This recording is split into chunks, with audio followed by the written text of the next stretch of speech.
Thank you. Pleasure to be speaking with you again. What I want to talk about is what would you expect to see if there were a God? So let's just take the Christian hypothesis. There is a God. Okay, that's fine. Here's reality. Here's what we should expect. Are they the same thing? So I want to run through a number of quick ideas, ways to provoke thought on this. How I want to end each one is to encourage you to imagine what we'd expect and what we actually see, to see if they're the same thing. So the first one, Christianity looks invented. Let me just imagine a tree of world languages. So you've got Portuguese and Spanish are close together, and you've got Italian and the other Romance languages. You've got the Germanic languages and so on. Excuse me. So you're a linguist, and you're mapping out all these languages. Now you've got two more to go. One is English, and that fits in fairly well based on geography, linguistics, grammar, that sort of thing, vocabulary, with the other Germanic languages. That one's not hard to fit in. The other one is Klingon. So imagine real Klingon with not an invented language like we have now, but an actual language. Where would that fit in? It wouldn't fit in at all. It's not like any other language. You got the tree of birth languages, and then you've got Klingon all by itself. So with that as a framework, let's imagine doing the same thing with religions. You've got all the world religions, modern, ancient, whatever, and you've got one more to fit in. You've got Yahweh worship in Israel in 1000 BCE. Now, how does it fit in? Does it fit in like Klingon, which it should, because this is the one that's for real, all the others are made up. That's the Christian position. Does it look like Klingon, where it just doesn't fit it at all? Or does it look like other Mesopotamian religions of that time? The floods myth, the creation myth, the combat myth, the things that you find in the Bible, you find in other religions, Sumerian, Babylonian, that sort of thing, of the time.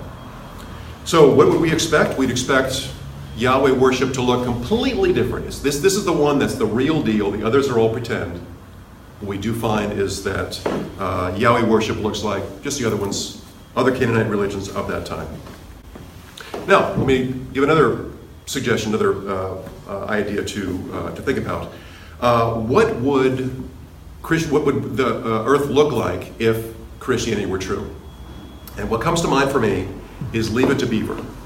I'm not sure if everybody has seen this show, but it was a sitcom it ran about 6 or 7 seasons in around 1960. So it's black and white, pretty archaic, but you got mom and dad, you got Beaver, who's a boy of about 10 or 11 or something, and his older brother. So that is my claim for what the earth should, what reality here should look like. And let me expand on this. So just put that aside, and let's look at how Jesus is telling us how it's going to be when we try to get to heaven. He says, "Enter through the narrow gate, for wide is the gate and broad is the road that leads to destruction, and many enter it. But small is the gate and narrow the road that leads to life, and only a few find it." So Jesus is making clear that few will succeed, get it, make it through, get to heaven. Now, if you imagine God as a university professor, he's running a university where more than half of his students fail. This guy is omniscient, he's omnipotent, and he can't do what Mr. Jones, the second grade teacher, does, which is graduate all his kids from second grade to third grade. People do it, and God's having a hard time doing it.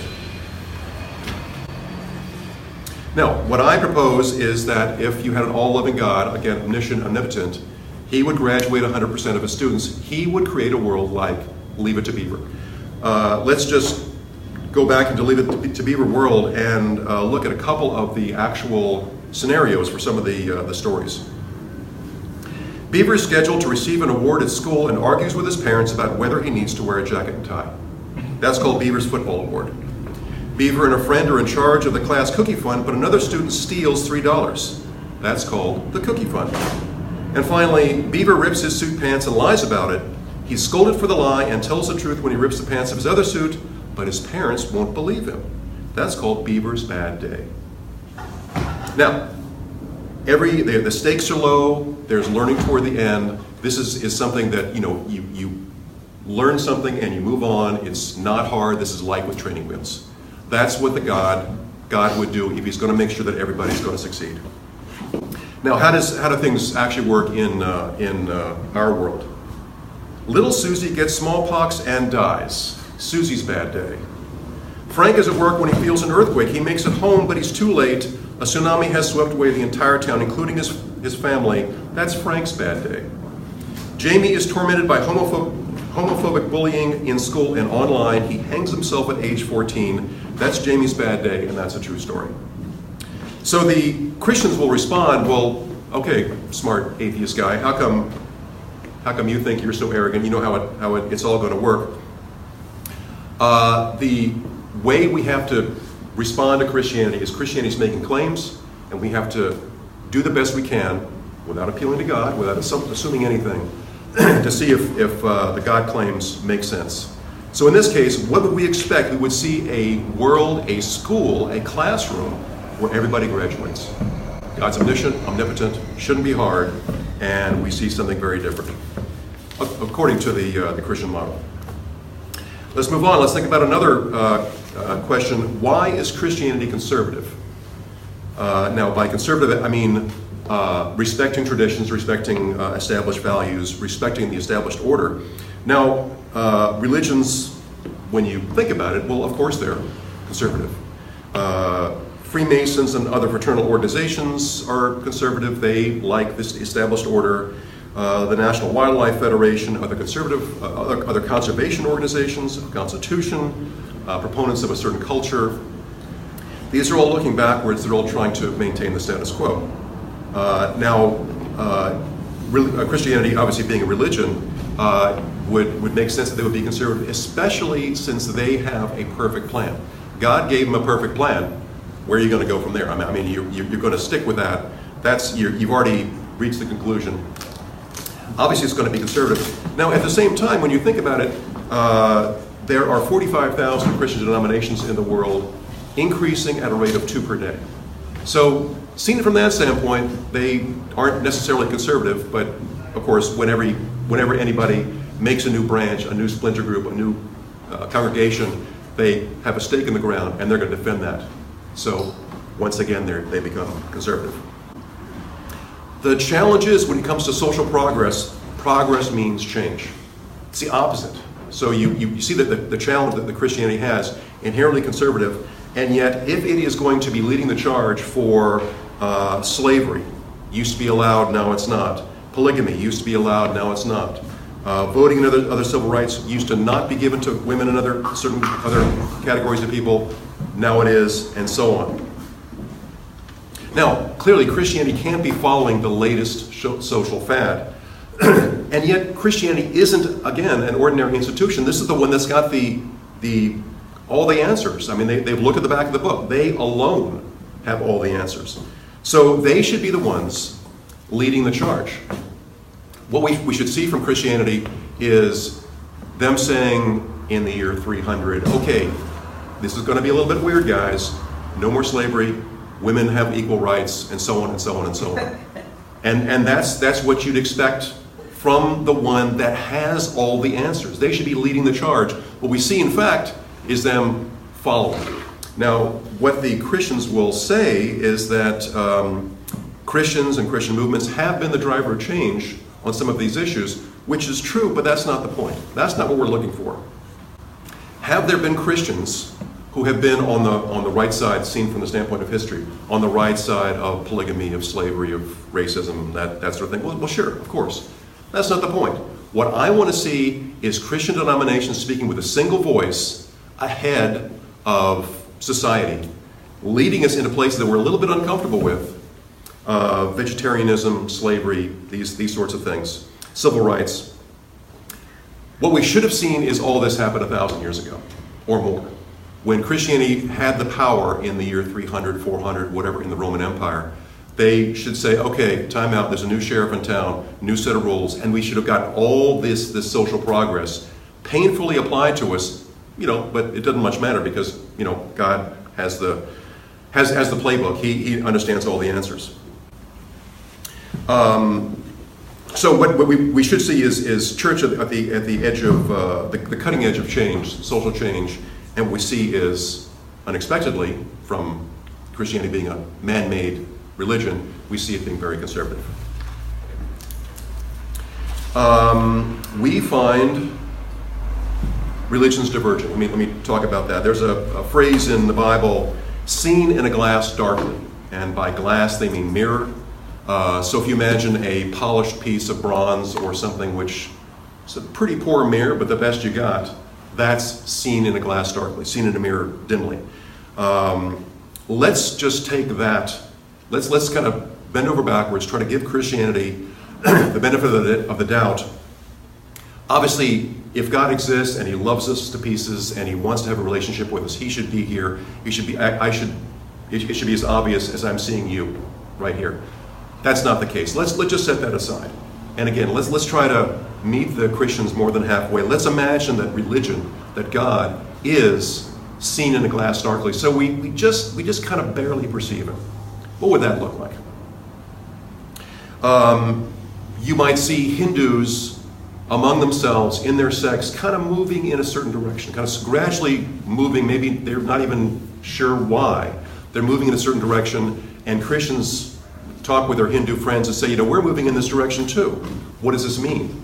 You should see convergence across religions if, again, we were just getting this, out of 100 guesses about religion, one is actually correct. One is God made. God put that in our heads. So we're gradually moving in that direction.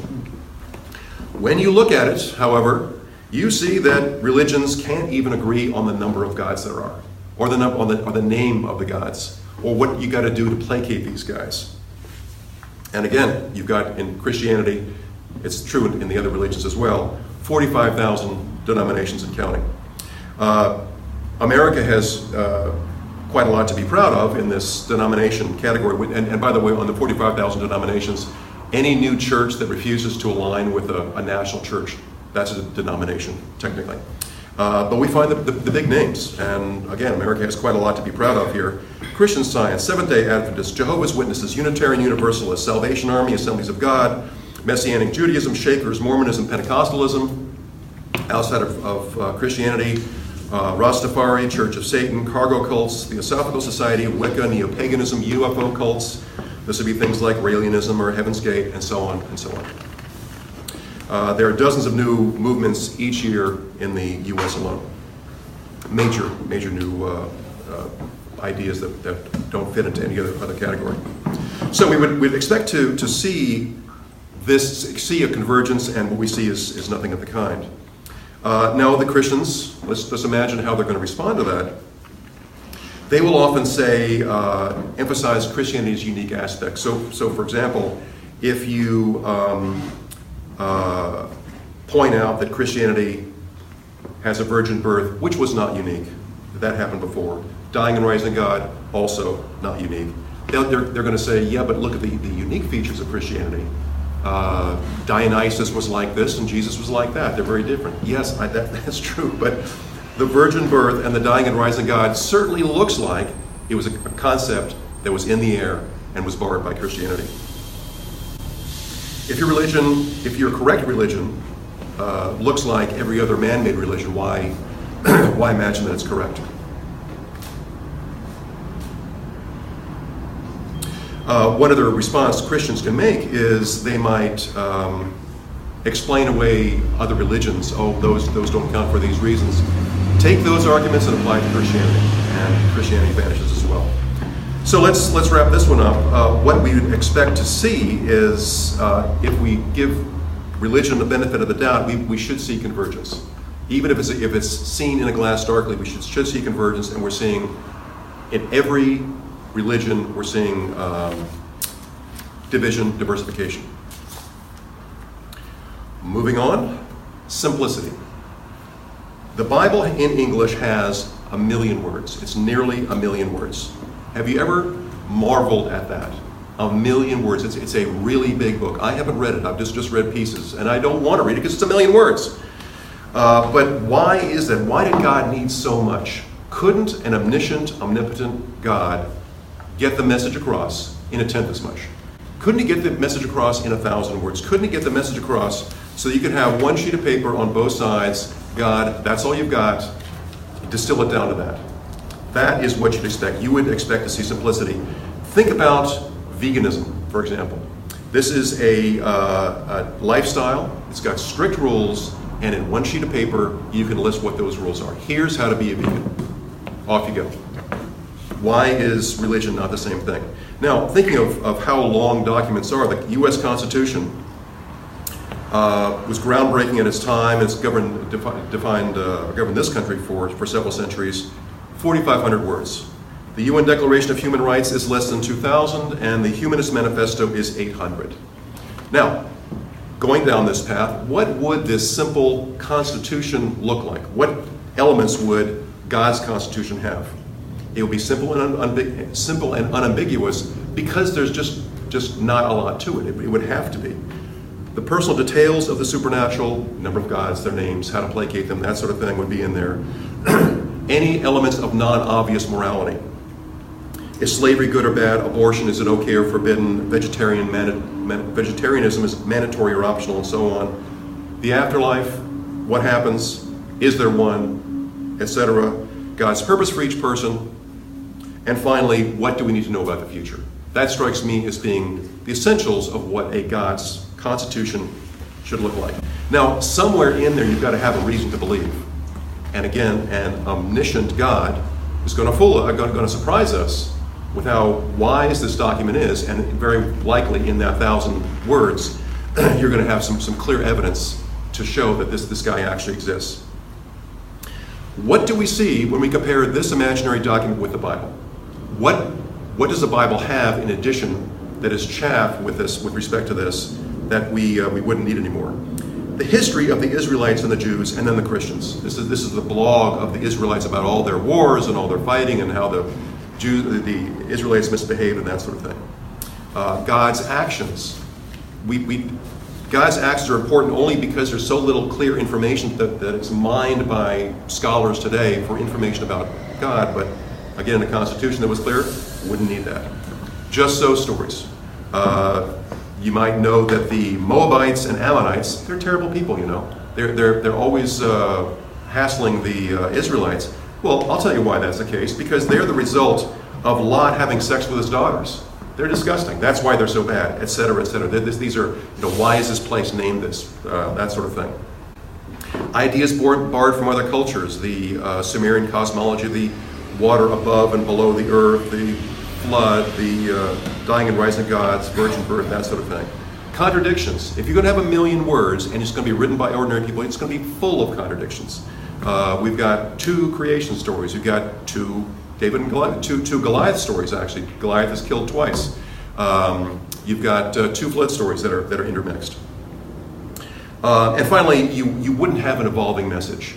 You gotta keep kosher. Oh, sorry, never mind. I was just kidding about that. That was for then, and now we have different rules.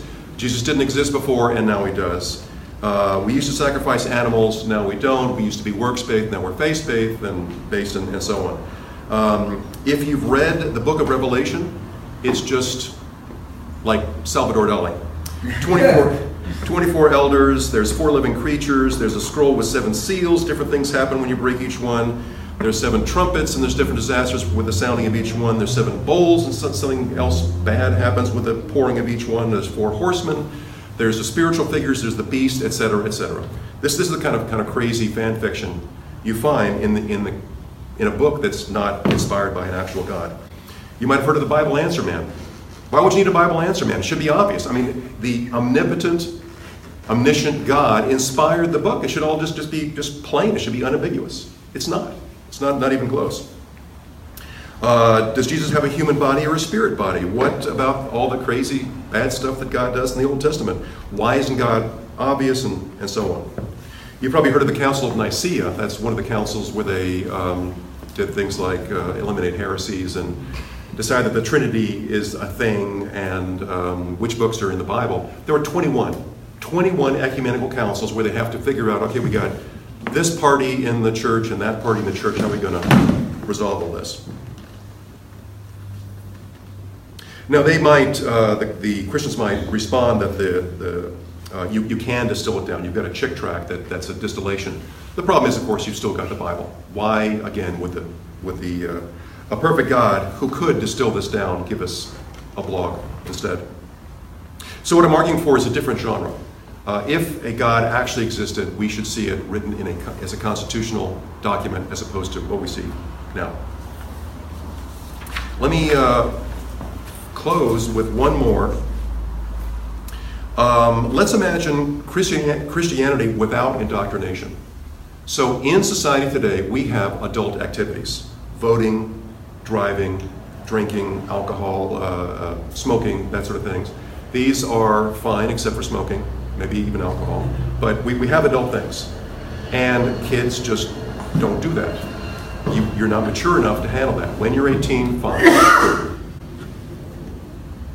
Imagine we made Christianity another adult-only thing. Christianity's fine, not a problem. Any religion you want, knock yourself out when you're 18. Mom and dad are going to church, just what they do.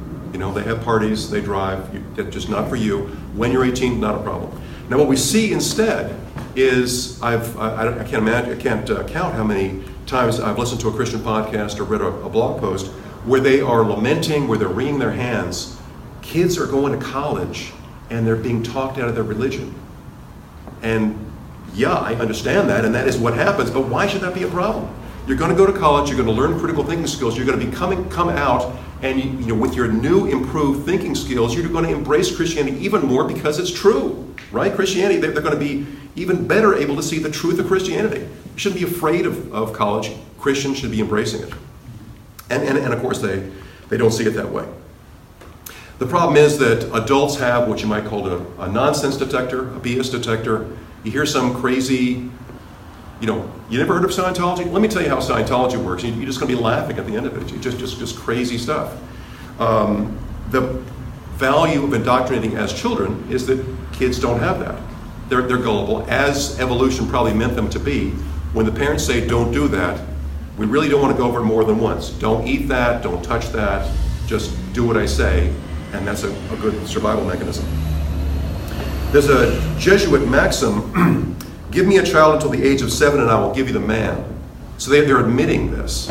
And of course, again, with the college problem, they understand this. How many generations would it take for this adults-only Christianity to die away? 2, 3, 4. It would be gone. It would be like the Shakers. The Shakers were an adults-only denomination. And it was a fun little fad for a century or so, and then it died away. Let me just imagine a conversation between the father of a 6-year-old and grandma. Grandma says, little Johnny's old enough for me to take to Sunday school now. And dad says, you can take him when he's 18, but I prefer he stay out of the church till then. And grandma says, but 18 is too late.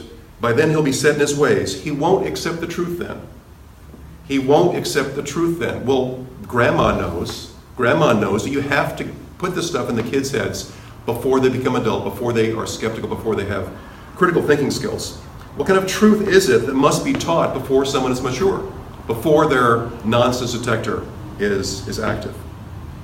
So in this case, what should we expect? We should expect that the more education, the more critical thinking skills you have, the more you embrace Christianity, and of course, the reverse is true. Well, I hope I've given you something to think about. Thank you.